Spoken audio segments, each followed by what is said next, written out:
Alright, so this is just a general introduction to Spanish 1, bienvenidos a todos, which means welcome everyone. I hope you've had a wonderful and absolutely wonderfully safe extended summer break. I mean, gosh, y'all haven't been in school since spring break, and now y'all are at home doing virtual learning, or you may finally be back in school. Either way, this is just a quick introduction to me. And then throughout this PowerPoint, we will also learn our first Spanish lesson.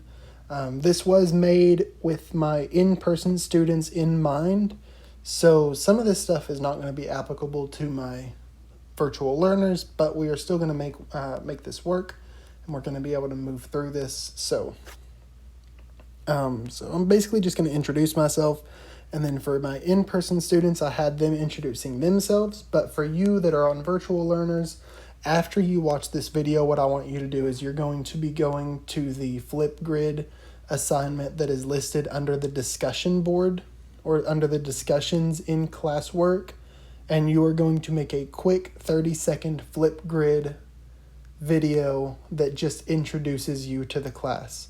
Afterwards, you're going to go and comment on at least 2 other students' Flipgrid videos if you want full credit for your introduction. Okay, we are going to have to use Flipgrid a lot in this class.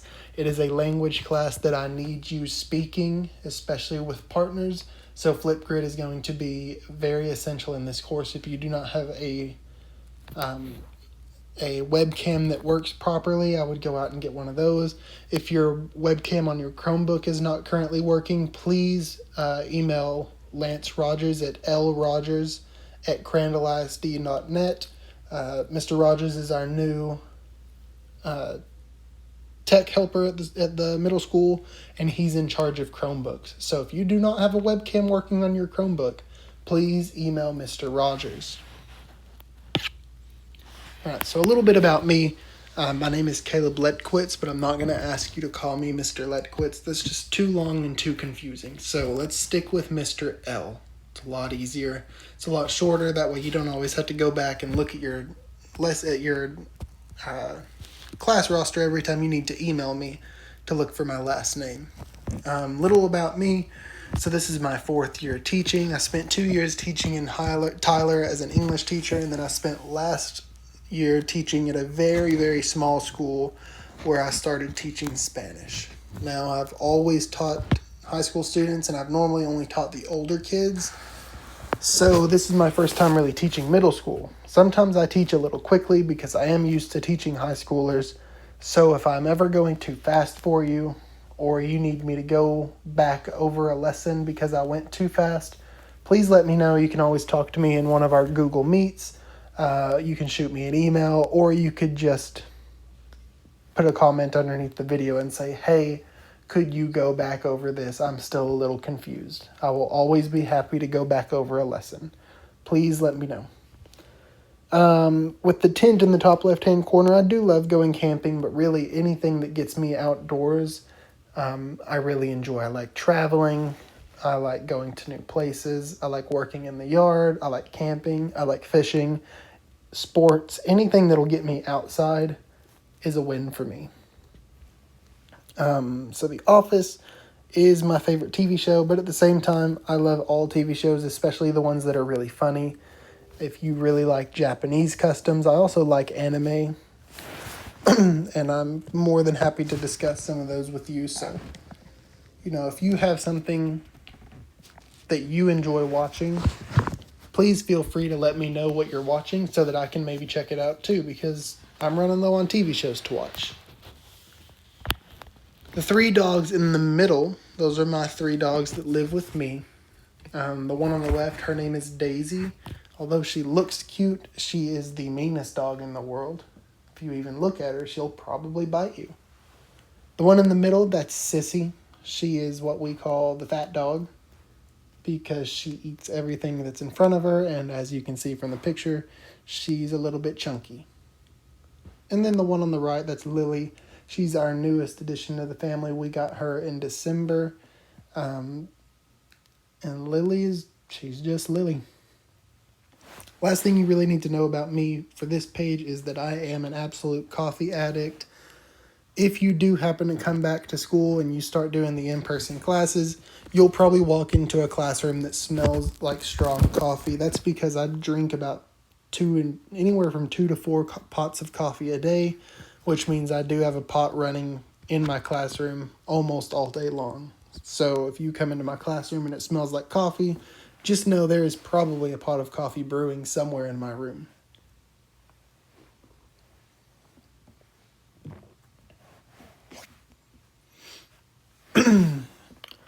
I am married. My wife works at Kemp. She's a 3rd grade science teacher. Her name is Sydney. Here's a couple pictures of us. On the right, we just got back, or just went on our cruise to Mexico. At the top, that's right after we got married. At the bottom, that's Sydney with our 3 dogs. And then on the left is just a trip that we took to medieval times. We're both pretty terrible at getting gifts, me especially. So our go-to for birthdays and anniversaries has just been to go to medieval times and spend time together. And that's worked out pretty well for us. So I know I went through that pretty quickly. It goes by a little slower whenever I have people in class that ask questions during the presentation.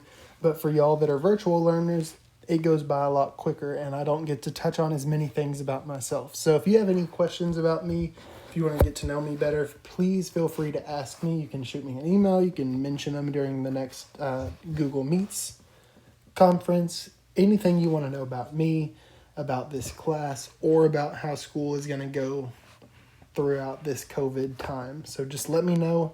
I'm an open book. I will let you know anything that I can about what's going on. All right, so like I said, your turn. Now, you're not going to be able to stand up and, say all these things to us in class because you are obviously virtual. That being said, you need to go to the discussions section that is listed under the classwork.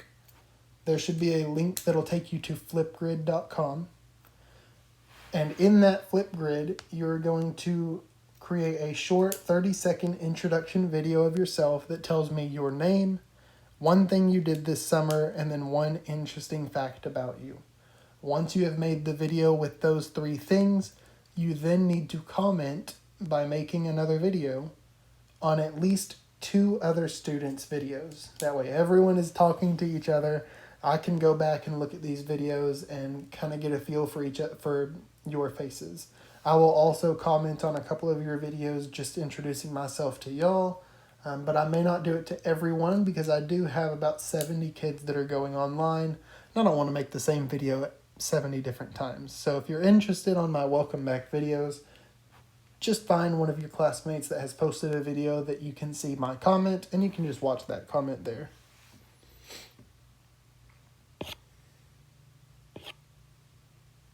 I'm going to skip those 2 slides because they're only really applicable to my in-person students. And I'm going to move on to the lesson for day 2. Because y'all are on a blocked schedule, I want to post videos that deal with at least 2 days worth of lessons. That way you can get the most out of these videos and not have to go back and watch multiple videos each time. It'll all be one video. So day 2, we're talking about the rules of the classroom, how my class is being graded, how you should be taking notes, my tutorial times, when I do extra credit, and then I may ask you a little bit more about yourself. So, expectations of the classroom, these are way more important for my students that are in person, but I'm still going to go over them. We will not talk when we're learning or working, which means if we are in a Google Meets and I'm trying to teach someone a lesson, please have your microphones muted so that you are not disrupting everyone else that is on the video chat. Okay, if I am teaching, you should not be talking. We should not be able to hear you on the computer. That being said, if you have a question during one of our Google Meets, please feel free to raise your little virtual hand and I will answer you as best I can. We're going to, I'll have to do it one by one so that everyone's not talking at the same time. 2 says we will use our devices responsibly, which means no phones. Please try not to have your phone out whenever you're working on this virtual class. You are still expected to do schoolwork during school hours, which means you don't have time to really be wasting on your phones. If it's in the middle of class time and you need to be doing Spanish work, please do Spanish work. Do not have your phone out. And definitely do not be texting kids that are at school, because if they get their phone out to text you back, they're going to get their phones taken up. So just keep your phone in your pocket. 3rd, raise your hand when we need to speak. Again, that does work for the virtual. If you need to speak while I'm talking in a Google Meets, just raise your virtual hand. I will see you, or I'll see the notification on my computer, and then I can let you speak. But don't just blurt out.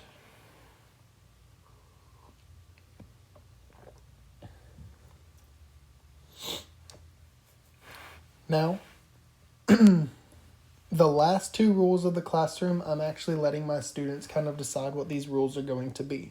So for y'all, I'm going to have I have another discussion posted under the discussions. That's another Flipgrid account that you will need to log into and post another Flipgrid video to all of your classmates.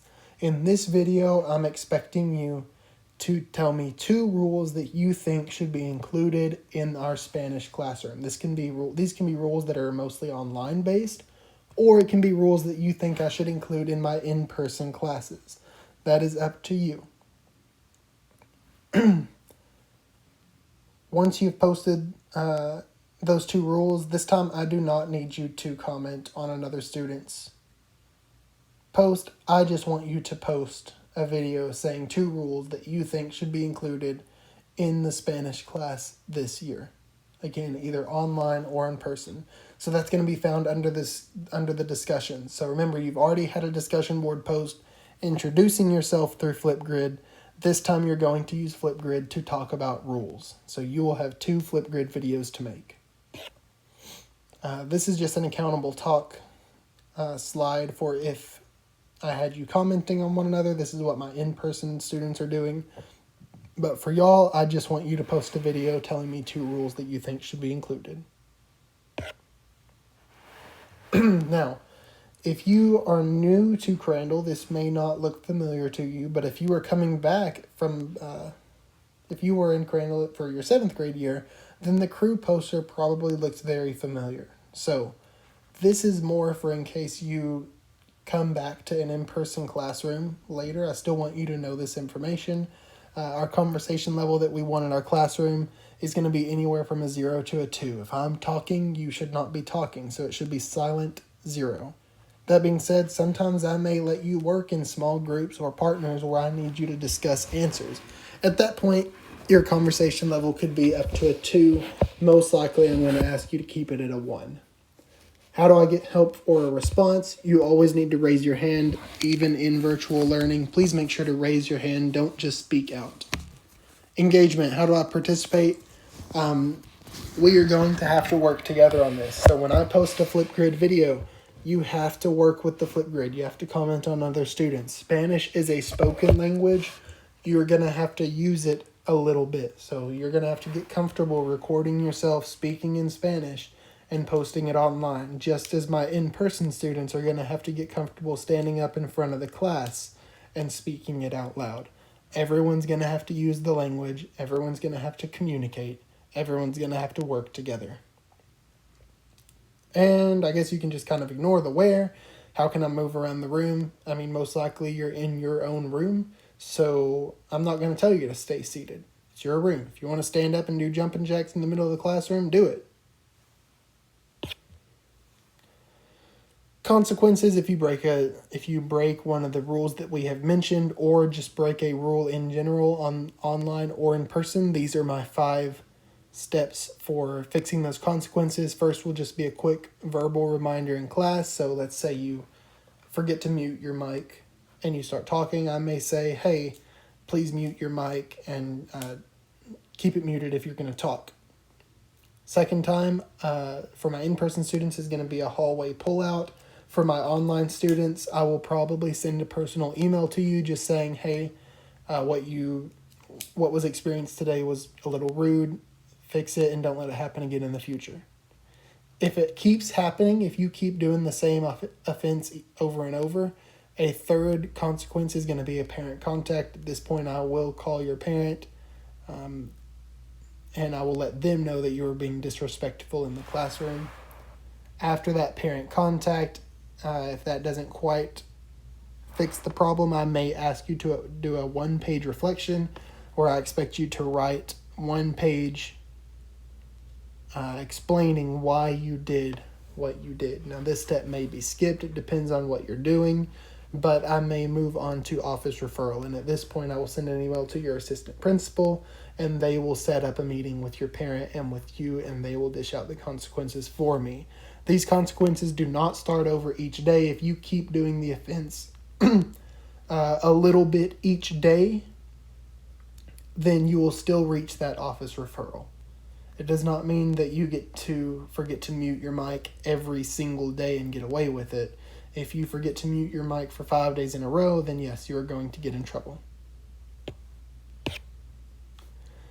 So grades, high school credit means high school work means high school expectations. This class is considered a high school credit. If you pass the class and you make it through, you will get a credit that goes on through high school, which means next year you'll only have to take 1 more Spanish class and then you're done.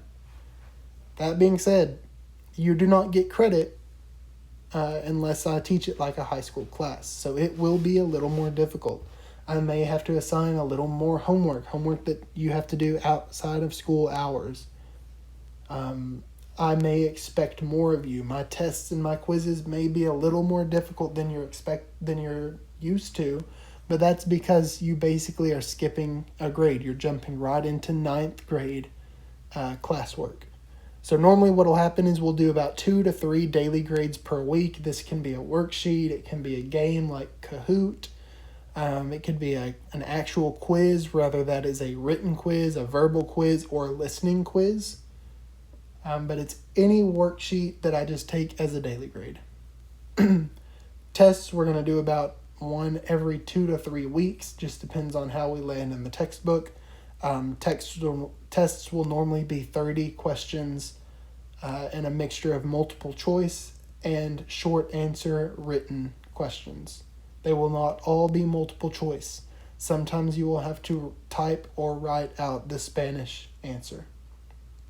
And then bell ringers, like I mentioned in my navigation video for Google Classroom, you will probably have a bell ringer posted each day under the questions section of the classwork. These you are expected to do at the start of class each day. And I will randomly check these bell ringers for a daily grade, or I may take them as a test grade once per 6 weeks just to see that you have done them. Okay, that's decided upon me at the time.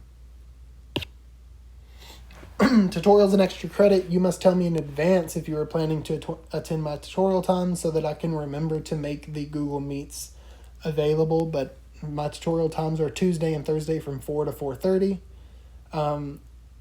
If those times do not work for you, please let me know. I can always get to school early one day and help, or I can try to do a Google Meets a little later in the day. So just let me know when works best for you, and I will see if I can fit that into my schedule.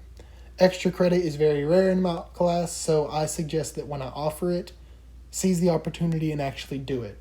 Because if a time comes later where you feel like you need the extra credit, it might not be available to you. I don't offer it often, but when I do, you should do it. Note-taking. Spanish is a new language for many of you. Some of you may already speak it, but you still need to take notes because I will be grading based on spelling and punctuation as well. So if you speak Spanish but you can't write it, guess what? You need to take some notes so that you don't fail my tests based on bad grammar and spelling of Spanish words. Please take notes. You need a spiral for taking these notes, or if you want to use a Google Docs, that's fine too. I use the whiteboard a lot in class, but for y'all, my notes will be popped up on a screencast where I use a whiteboard on my iPad. So y'all will get a virtual copy of everything that I do on a whiteboard. You're expected to watch those videos and take notes as you feel needed. I will let you know in the videos normally what is the most important part that you really need to take note of. Lectures like this one will be posted as screencasts to Google Classroom for you to go back and review. These will be posted under the Lectures tab of the classwork. That way you can always go back and rewatch a video that you're a little confused on. Or right before a test, maybe you want to go back and rewatch a video just to review the material. If I choose to write it on the whiteboard or on this iPad, it is probably important either as information or a practice, and I really recommend taking as much down as notes as possible, because if I write it down, you probably need to know it. As virtual students, you're not going to have an All About Me t-shirt, but there will be something posted for you to do under the assignments category, just more that basically helps me learn more about you. Won't be coloring like this one. It'll probably just be questions or a Google form, maybe a crossword of some sort, but it'll be something for me to get to know you a little better. And then tomorrow I will post a video that goes over Remind, a little more on Google Classroom, and just the importance of learning Spanish as a language. So I hope that clears up as much as possible. That is the first 2 days of class for my in-person learners. So those of you that are virtual, you are now caught up with my in-person students.